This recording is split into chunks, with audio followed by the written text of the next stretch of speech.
Hello comrades, Commissar Bro here today with Hearts of Iron 4. That's right.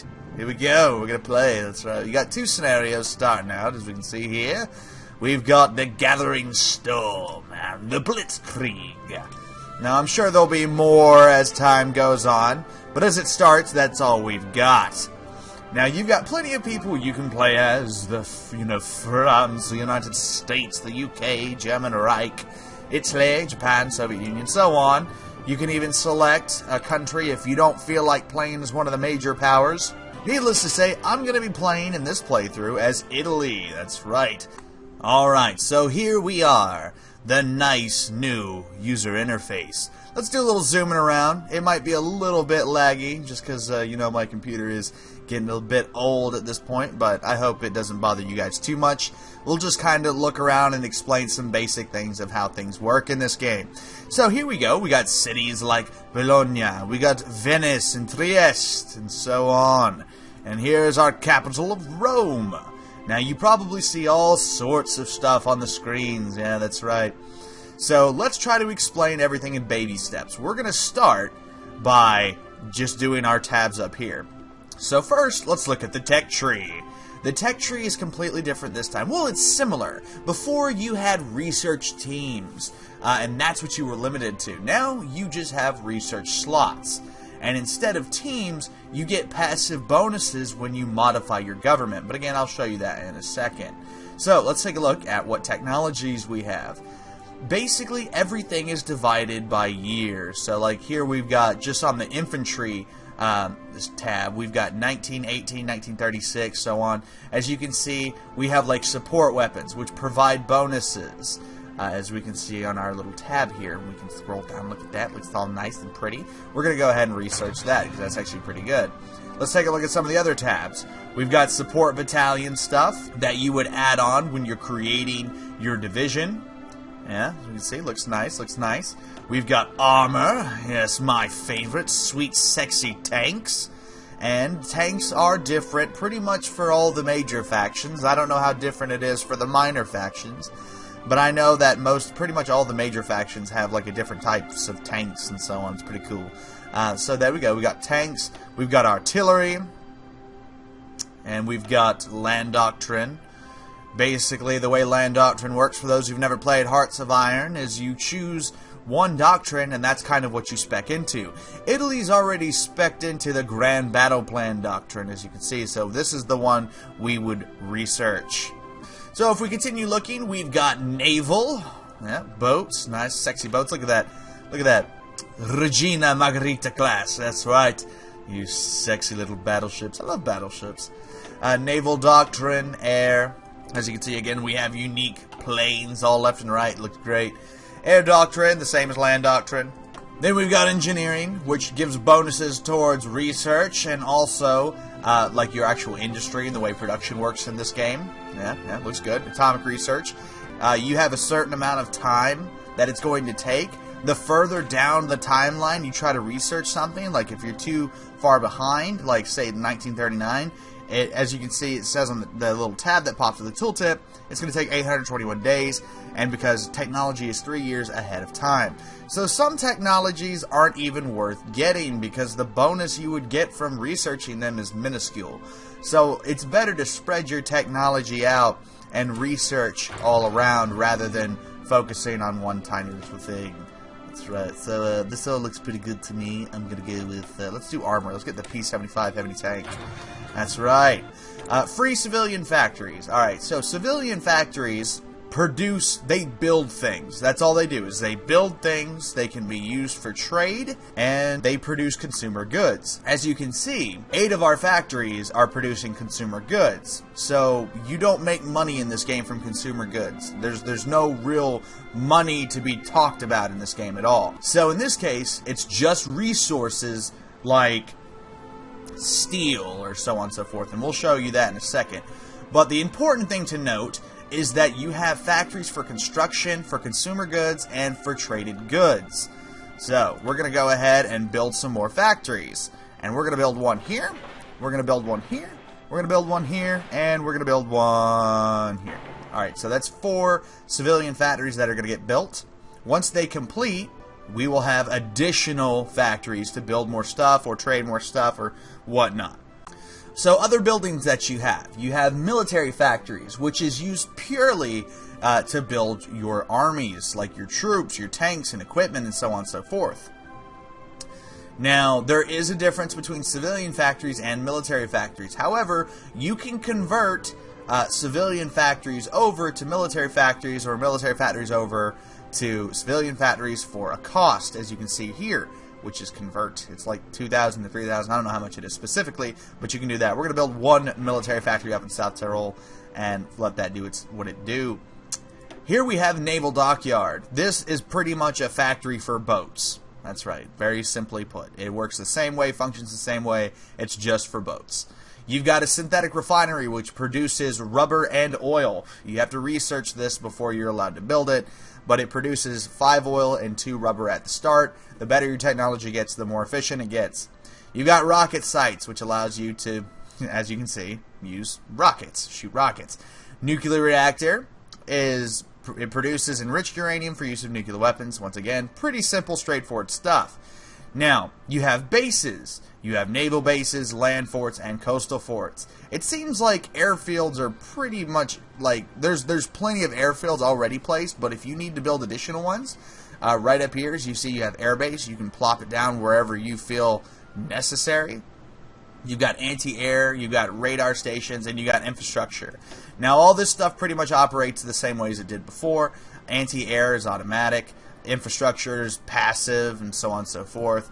Radar station provides you information if you should be going to war with anybody, so on and so forth. Pretty straightforward stuff. So now that we're done with that, let's move on to the free military factories. You have equipment that you must build for your troops. So here, I'm building infantry equipment 1, right? This is how many resources it costs, and this is how much output costs, the actual IPUs, I guess, your industrial production capacity, how much it actually takes, which is 0.5. This shows us right here how many free factories we have. So let's put 2 more factories into that. We still have 7 left. Let's put 1 into support equipment. Let's put 2 into light tanks. And we got 4 left. We'll put 1 into that. We'll put 1 more into light tanks. And we'll put 2 more into close air support. Simple stuff, as you can see. We're building a bunch of boats. We're building a bunch of other things, so on. If we want to add a new template or like a new piece of equipment that we're trying to build, you click here. And you click right there. Let's see if we have an aircraft. There we go. That's a better one. Let's build some CR-32s, which are interwar fighters. We'll take 1 away from the close air support there and put it into the fighter. So we're going to produce 3.5 of those a year. This right here shows you your production efficiency. It gets better as you get more as you get the right amount of resources, as you get better technology, as you have more factories, so on and so forth. It gets better. But right now it's looking a little bit rough because we just started playing. It will get better over time. This right here shows us that we do not have enough resources to do what we're trying to do. We need oil. How are we going to get oil? Well, pretty simple. I'm glad you asked.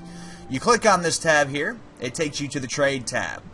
Now, this is what I was talking about before. You use factories to actually trade for the goods you need. We need 18 oil and 6 rubber. So we click here. We're going to trade with the United States. We're going to click here. We need 20. How much did I say we need? We need 18. Okay, 18. So we'll trade 3 civilian factories for that oil. We'll go to rubber. We will trade with the United Kingdom for that. And all we need to do is trade 1 factory for that. Now what happens when you trade those factories off, you still have them, but they're being used, obviously, to continue the trade. So if we look at our constructions tab, we can see that all of our factories are indeed in use. 4 from imports, 8 from constructions, and 8 from consumer goods. So basically our buildings are going to build slower, but at least we have the resources we need to build our military equipment. And free dockyards, I'm just going to go throw this into something. Battleships. Who doesn't like a good battleship? Alright. So, now we have the national focus. This is kind of like a new tech tree as well. What this does is you research these things. For example, let's look at Ethiopian war logistics. If we research this, it's going to take 70 days, but it's going to provide 2 infrastructure in Eritrea, 3 naval base in Eritrea, 3 infrastructure, so on and so forth. You actually use this tab here to basically customize your play experience in a sense. It helps push you towards a certain play style. For example, you can see here there's 3 different ways to go about, well, there's 2 different ways that Italy can really go. You can side with Germany, which is the Pact of Steel, and then it claims on France, so on, secret weapons, sea wolves. You can go down this path. Or you can do Italy first, which basically means you create your own faction called the Novus Imperium Romanum. And it allows, basically you can bring along all your little allies that you fight with as you do so. And then you can like go to war with the UK, befriend Japan, go after France, and so on. Basically, you can choose to completely avoid getting involved with Germany altogether, which is incredibly interesting. We're actually going to be going down this one and heading straight for the extra research slot that you get right there, and industrial effort. Those are both really great. Like, all of these are great. This is a great place to start for the Italians. This is something else I'll show as well. Your political screen. This shows you, this is how you customize your government more. It adds passive bonuses. For example, if I go to add a tank designer and we get Fiat, this basically makes it where all of our armor has minus 10% research time and also plus 5% reliability. I'm sure you guys are all familiar with that from like Hearts of Iron 2 and 3. That's still pretty much the same, except this time, instead of waiting a long time, you just wait to accrue political power, which you then use to pay for these guys. So like this guy here is 150 political power to put into office. Let's talk about war, the primary focus of this game. We can pretty much select all these guys right here, all the army dudes we have here. We're going to put them into an army by clicking right here. We're going to add a general by clicking up here. And it seems like the best man for the job would be Giovanni Messi. So we're going to make him our new general. Yes. We're going to set our front line as right here. Basically, this shows where we want our army to be stationed. You click here on the offensive line to choose your attack. What we're going to do is we're pretty much going to take all of these regions right here. And this is where our army is going to push and fight from. Now, we can use these guys down here, but the Ethiopians have a lot of troops, so it probably wouldn't be the best idea for us to do that. We'll just focus on our large army in the north and do what we do from there. Oh, and before you actually, before they start moving, you have to activate them.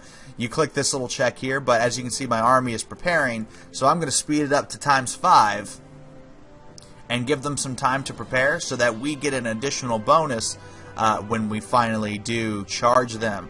Now, it takes a couple days to prepare, and see, the problem with if you do prepare is it gives your enemy plenty of time to amass troops on their border. Boom. Alright, so let's slow it down a bit so we can take a look, see what's going on. So, our troops are engaging now. The main army is engaging right here. And if we look, we can actually take a closer look at the battle. We can see the combat width. We can see how big our army is, how big their army is. Yeah, and as you can see, this guy is actually a okay general. He's holding off. He has enough men. If he got reinforcements, he'd probably be able to hold us off better. But Giovanni Messi will not be stopped. He will push until the very bloody end. But see, our forces on the right side are doing great, and now they're attacking from 2 sides, 3 sides. Oh my. They're about to get it, boy. That's right. So, this is pretty much what you can do with war. Now, you can still control all your units directly if you so choose. But, personally, I like this better because this lets you focus on different parts of the battle. But yeah, we could talk a bit about tactics. Basically, you've got tactics lists. The higher skill of your general, the more tactics they generally have.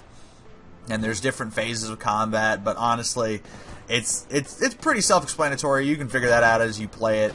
But the important part is having better troops, better equipment, and don't attack Russia during the winter. That's the important stuff to remember. The last thing I'm going to talk about, because I feel like I've covered mostly everything.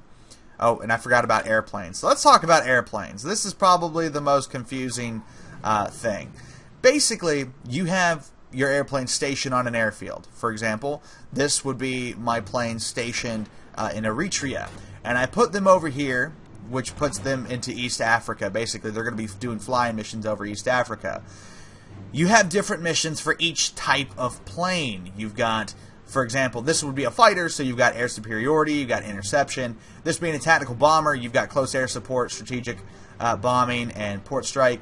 And for close air support, it's relatively the same thing, except it has naval strike. So basically, we're going to set our dudes to close air support and air superiority. Basically, shoot down all the enemy shit airplanes and bomb the living crap out of their land forces. That's what we're going to focus on. Looks good, so we're going to press play. And as you can see, you get this nice little animation of airplanes flying over the enemy territory. That's right, if they actually had airplanes and whatnot, our fighters would be shooting their fighters down. See, I love this. I love this. It looks great. And they'll like sit there and drop bombs and stuff. It's really cool. It's really cool. So anyway, again, the last thing I'm going to talk about. This is the Recruit and Deploy tab. This is actually based off of the production tabs. So for example, even though we're building all that equipment and stuff, we're not actually building a division. So what you have to do is you have to go to this tab here, and you have to train your division from here. So, for example, this is the Division de Fanteria. And if we train them, they're going to require 610 infantry equipment and 30 support equipment. We already have most of that, so we're pretty much good. While that equipment is being created, however, the troops themselves, the manpower, need to be trained. It's going to take 6,300 manpower for this division. So we're going to set them to spawn, let's say, over here. And I guess we'll just do it here. It doesn't really matter. So they're training now and getting their equipment produced and so on. But you can actually create new divisions, as we see here. This is the support tab. We don't really have anything yet. We have support artillery and engineer companies, so not too much to look at. We'll add a support artillery, why not? And then we can add additional stuff, like if we want, we can add more artillery and so on. Now, to sit here and customize these divisions, it actually costs you army experience, which you gain from fighting battles. So, yeah, I mean, it's pretty simple. The more stuff you add on and the more changes you make, the more expensive it's going to be in the long run. And as you get tanks, you can add in tanks and make, like, tank divisions. You can basically just make totally overpowered divisions, but they're super expensive and really hard to field because they're so powerful. So sometimes you got to be careful. So, that pretty much ends our first video of our Italy playthrough, where I tried my best to explain how this game works. I know that's a lot of information, but you've got the gist. You pretty much have everything you need now to play the game. That's all you really need, is everything I've just talked about. And I hope it hasn't been too stuttery or hard to understand. I hope I've been pretty clear. But anyway, this has been Commissar Bro. Thanks so much for watching. And if you guys want to continue this series with me, then feel free. We're gonna be chugging right along and seeing how far we can go. But anyway, this has been Commissar Bro, and I'll see you guys on the battlefield.